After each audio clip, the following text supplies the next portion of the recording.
तो हम लोग सब्जेक्ट के स्थान पर क्या क्या हो सकता है या ऑब्जेक्ट के स्थान पर क्या क्या हो सकता है, इसको हम लोग देखते हैं। सब्जेक्ट और ऑब्जेक्ट के स्थान पर एक ही सेम चीज़ें हो सकती है, इसलिए मैंने एक ही जगह पर लिखा हूँ। अब इसको अगर हम लोग देखते हैं तो वो होता है पहला नाउन, जिसको हम लोग संज्ञा कहते हैं। किसी के नाम को, यानी naming word is called noun, किसी के नाम को हम लोग संज्ञा कहते हैं। इसके भी कई प्रकार होते हैं, तो ये हम संज्ञा हम लोग इसको कहते हैं। तो किसी भी वाक्य में सब्जेक्ट के स्थान पर संज्ञा आ सकता है। जैसे हम अगर बोलते हैं कि राम एक किताब पढ़ता है, अगर हम यह बात बोल रहे हैं राम एक किताब पढ़ता है, तो यहाँ पर राम जो है वो सब्जेक्ट है, तो राम रीड्स अ बुक हो जाएगा। ये हमारा एक सब्जेक्ट हो गया। यानी सब्जेक्ट के जगह पर क्या हो सकता है, आपका एक नाम हो सकता है, वो क्या है, राम। अब ये राम ही हर जगह नहीं आएंगे, नाउन के भी 5 प्रकार है, काउंटेबल भी है, अनकाउंटेबल भी नाउन के टाइप है, विविध प्रकार के। जो आपको दिख रहा है या जो नहीं भी दिख रहा है, सभी जो वस्तुएं हैं, व्यक्ति है, जगह, स्थान है, सबके नाम को ही तो हम लोग नाउन कहते हैं। तो ये नाउन एक सब्जेक्ट के जगह पर हो सकता है अथवा ऑब्जेक्ट के जगह पर भी हो सकता है। तो यहाँ पर आपने देखा कि हमारा ये सब्जेक्ट है और ये वर्ब है और ये हमारा ऑब्जेक्ट है। तो ये सब्जेक्ट के जगह पर ये नाउन है और ये ऑब्जेक्ट के जगह पर भी नाउन है।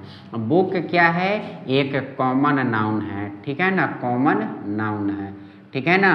और राम क्या है, एक प्रॉपर नाउन है, ठीक है ना।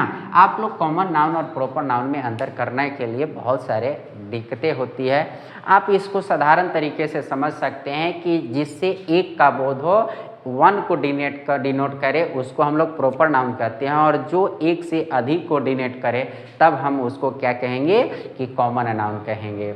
अब इसको ऐसे समझ सकते हैं उदाहरण पर कि अगर मैं आपको बोलूं कि हिमालय पर्वत, तो आपके माइंड में डायरेक्ट जाएगा कि हिमालय पर जो है ये भारत के नॉर्थ में हमारा एक पर्वत है। लेकिन हिमालय यानी द हिमालय ये न बोलकर अगर मैं आपसे बोलूं कि पर्वत सीधे माउंटेन, तो आप सवाल हमसे करेंगे कौन सा माउंटेन। भारत में भी बहुत सारे माउंटेन है, पर्वत है।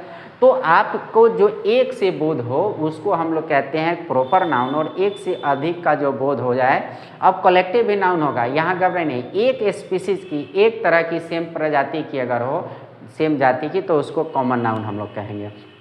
एक और उदाहरण लीजिए, आपसे अगर मैं बोलूं कि गंगा, तो आपके दिमाग में आएगा कि भारत की एक नदी है। लेकिन गंगा न बोलकर मैं नदी बोलूं तो आपके दिमाग में आएगा कि ये नदी कहाँ की नदी, कौन सी नदी। यानी नदी कॉमन नाउन हो गया और गंगा क्या हो गया, प्रॉपर नाउन। अगर मैं आपसे बोलूं कि सूर्य, तो आपके दिमाग में आएगा कि ये सूर्य जो है यानी सन है, ये आपका एक है। जैसे मैं फिर बोलूँ तारा यानी स्टार, तो फिर कौन सा तारा, सूर्य या अन्य भी तारे। तो आपका तारा स्टार कॉमन नाउन हो गया और आपका नाउन क्या हो गया, प्रॉपर नाउन कौन हो गया, सन हो गया। तो अलग अलग तरीके हैं सब नाउन को पहचानने के। दोस्तों हम ये बहुत आसानी तरीके से आपको सारे चीज़ को सिखाएंगे। अभी मेरा नाउन टॉपिक नहीं है, मेरा टॉपिक यह है कि सब्जेक्ट क्या या ऑब्जेक्ट के स्थान पर क्या आ सकता है। तो सब्जेक्ट के स्थान पर नाउन आ सकता है, ऑब्जेक्ट के स्थान पर भी नाउन आता है। इज इट क्लियर, क्या आपने इस चीज़ को समझा? आप ज़रूर बताएं कमेंट करके, ठीक है। अब इसके बाद दूसरा को अगर हम लोग देखते हैं, तो दूसरा क्या हो सकता है कि प्रोनाउन हो सकता है। प्रोनाउन का अर्थ होता है सर्वनाम, ठीक है ना। प्रोनाउन का अर्थ क्या होता है, सर्वनाम। अगर हम लोग इसकी बात करें तो इसको अगर हम लोग देखते हैं तो यहाँ पर हम देखेंगे कि प्रोनाउन यानी ऐसा वर्ड, पार्ट्स ऑफ स्पीच का वह पार्ट जो किसी नाउन के बदले, नाउन के प्लेस पर आए, उसको हम लोग प्रोनाउन कहते हैं। जैसे उसने मुझे मारा, ठीक है ना, उसने मुझे मारा। अब मारने का आप बीट लगाइए या किल लगाइए, मुझे मतलब नहीं है, वो आप ठीक है, दोनों में से कोई इस्तेमाल किए। उसने मुझे मारा, ठीक है ना। तो उसने मुझे मारा, ठीक है। अगर हमने इसका इस्तेमाल किया तो यहाँ पर आप देखेंगे कि इसको अगर हम बनाते हैं ही किल्ड या बीट बीटेन होता है, वर्ब का रूप भी याद करना पड़ता है। तो ही किल्ड या बीट मी। अब यहाँ पर आप देख सकते हैं क्या कि आपका बीच में जो होता है वो तो वर्ब होता ही है, लेकिन ये पहले वाला जो आपको दिख रहा है ही, वह क्या है, प्रोनाउन है। तो ये सब्जेक्ट के स्थान पर आ गया। और यहाँ पर मी जो देख रहा है ये भी प्रोनाउन है जो ऑब्जेक्ट के स्थान पर है। ये आई का ऑब्जेक्टिव केस है, तो केस भी हमको पढ़ना पड़ेगा, इसका अगला क्लास आपका वही होगा। तो ही किल्ड बेट या बेट मी, तो यहाँ पर ही नाउन के बदले, राम के बदले या किसी अन्य के बदले, और यहाँ भी हमारा आई के ऑब्जेक्टिव रूप है, यानी ये सब हमारा प्रोनाउन है। तो सब्जेक्ट या ऑब्जेक्ट के जगह पर हमारा प्रोनाउन या नाउन, दो टॉपिक मैंने क्लियर कर दिया, ये आएंगे।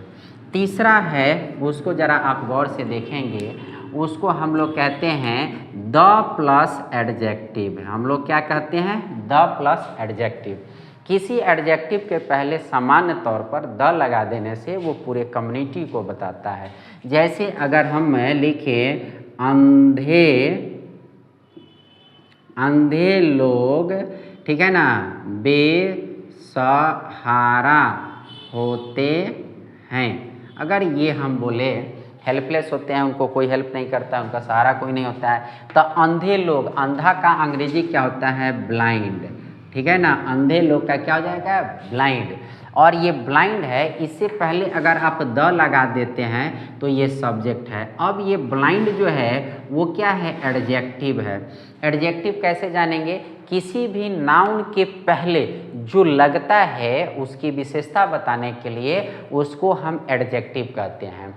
विशेषता अगर आप नहीं समझते हैं तो आप सीधे से समझिए कि किसी नाउन के पहले कोई ऐसा वर्ड है जो उस नाउन के बारे में कुछ बताए, वो एडजेक्टिव है आपका। जैसे आप मान लीजिए कि एक लड़का के बारे में बात कर रहे हैं, तो एक लड़का के पहले क्या आ सकता है, स्मार्ट आ सकता है, smart boy, intelligent boy, tall boy, small boy, innocent boy, wisdom wise boy, ऐसे करके, ठीक है ना, आप बहुत सारे शब्द का इस्तेमाल कर सकते हैं एक बॉय से पहले। अगर आप रिवर लिखते हैं तो रिवर के पहले लिख सकते हैं ब्रॉड रिवर यानी चौड़ी नदी, लॉन्ग रिवर यानी आपका क्या हो सकता है, लंबी नदी, डर्टी रिवर यानी गंदी नदी। तो ये शब्द जो नदी या आपने बॉय के पहले जो शब्दों का इस्तेमाल किया वो क्या होता है, एडजेक्टिव, यानी किसी नाउन के बारे में जो बता दे, यानी उसकी विशेषता बताएं। तो हमारा ब्लाइंड जो है वो क्या है, अंधे लोग की एक विशेषता बता रहा है, यानी एडजेक्टिव है, तो इससे पहले द लगा दिए तो अंधे लोग को। एक चीज़ का ध्यान रखेंगे, अगर किसी एडजेक्टिव से पहले द इस्तेमाल करके उसको नाउन के रूप में कन्वर्ट करके सब्जेक्ट के स्थान पर आप इस्तेमाल कर रहे हैं, then you should always remember this type of subject always in plural form. यह हमेशा प्लूरल रूप में होते हैं। यानी द ब्लाइंड का मतलब हुआ अंधे लोग, एक नहीं, ये प्लूरल ही आएंगे। तो बेसहारा होते हैं तो यहाँ हमेशा आर लग जाएंगे, यानी कोई भी अगर वर्ब लेंगे वो प्लूरल नहीं लेंगे। द ब्लाइंड आर हेल्पलेस, ठीक है ना, द ब्लाइंड आर हेल्पलेस। तो इसी तरह से बहुत सारा हो सकता है। गरीब लोग तो द रिच मैंने, द रिच, गरीब लोग सॉरी द पुअर, अमीर लोग द रिच, ठीक है ना, बहरे लोग द डिफ, ऐसे करके हम लोग बहुत सारे द के लगाकर एडजेक्टिव से पहले हम सब्जेक्ट का निर्माण कर सकते हैं। अब आते हैं चौथा पॉइंट, अगर हम लोग देखें तो वो चौथा पॉइंट हमारा होगा जीरंड, ठीक है ना, जीरंड। जीरंड का मतलब होता है V4, भार्ब का पांचवा रूप जीरंड कहलाता है, ठीक है ना, भार्ब का पांचवा रूप जीरंड कहलाता है। जैसे इसका उदाहरण हो जाएगा टहलना, एक क्या है, व्यायाम है, टहलना एक व्यायाम है। अब देखिए अगर आप लिखते हैं कि मैं टहलता हूँ, तो यहाँ पर टहलना एक क्रिया है, लेकिन टहलना एक व्यायाम है, ये इसके बारे में आप बता रहे हैं, यानी ये सब्जेक्ट के रूप में आया है। और ये ना लगा हुआ है, V1 की तरह दिख रहा है, वर्ब का पहला रूप ना वाला दिख रहा है, तो फिर इसको हम सब्जेक्ट के जगह पर है, तो फिर इसका अंग्रेजी हम कैसे करेंगे, तो इसका हम V4 लगा देंगे। तो क्या करेंगे हम, walking, WALKING, walking is an exercise, exercise, walking is an exercise. तो हमने देखा यहाँ पर क्या कि वॉकिंग जो हमने शब्द लगाया, मैंने वॉकिंग शब्द जो लगाया, ठीक है ना, ये वॉकिंग शब्द जो है आपका V4 है और ये सब्जेक्ट के स्थान पर आया है, यानी ये सब्जेक्ट हो सकता है, इसी को हम लोग जीरंड कहते हैं। अब ऑब्जेक्ट के रूप में अभी इसका भी प्रयोग देख सकते हैं, मैं टीवी देखना पसंद करता हूँ, मैं टीवी देखना पसंद करता हूँ। तो यहाँ पर मैं बना सकता हूँ आई लाइक वाचिंग, टीवी देखना का अंग्रेजी होता है watch TV, I like watching the TV, ठीक है ना, आई लाइक वाचिंग द टीवी, मैं टीवी देखना पसंद करता हूँ। तो यहाँ पर आप अच्छी तरह से देख रहे हैं कि ये हमने वाचिंग लगाया। देखिए वॉच, लुक एट और क्या कहते हैं कि विजिट और बहुत सारे अंग्रेजी होते हैं देखना का, ठीक है ना, तो इसका भी एक अलग से वर्ड सेक्शन में मैं बताऊंगा। तो टीवी देखना का या कोई मनोरंजन के साधन देखते हैं तो उसका अंग्रेजी वॉच होता है। तो आई लाइक वाचिंग द टीवी, ये हमारा स्ट्रक्चर हो गया। यहाँ पर आपने क्या देखा कि यहाँ पर ये ऑब्जेक्ट के रूप में है, ये जो V4 है यहाँ सब्जेक्ट के जगह पर है, तो ये सब आपका जीरंड है। अब अगर पांचवा रूप अगर हम लोग इसको देखें तो इसको पांचवें रूप को कह सकते हैं इन्फिनिटी, इन्फिनेटिव। इन्फिनिटी का मतलब होता है 2 + V1। अब इसके भी बहुत सारे रूप होते हैं, 2 + V1 होगा, कहीं पर वेयर इन्फिनिटी होगा यानी 2 नहीं लगेंगे। अब इसको देखेंगे तो इन्फिनिटी का मतलब होता है भर के पहले 2 लगाना, ठीक है ना।